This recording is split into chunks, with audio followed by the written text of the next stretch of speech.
Well, hello everyone, welcome back to the channel. On this video, I'm going to show you how to change delivery date on Amazon 2024 inside your phone, okay? So what you have to do is just open the Amazon app on your device. So if you want to just change the date you want to deliver for another date, not that one you just order when you bought the product, here's what you gotta do. So after you open your Amazon app, you must go to your account icon.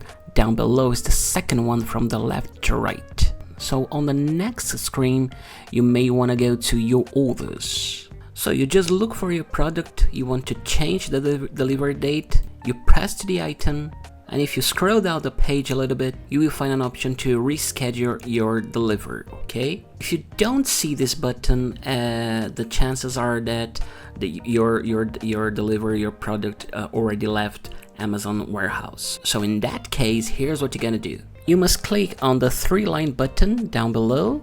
You just scroll down to the button and you see a button named Customer Service. You may want to scroll down again, right to the button, and you may want to click on something else. On the next screen, you just scroll down a little bit and go to I need more help. And what happens is that you just go to a chat screen, you make a conversation with Amazon, and then you can change the delivery date to any date you may wanna change if possible, okay? So that's it, that's up for today's video. I hope you enjoy, I hope you learn it. I see you on the next one, bye bye.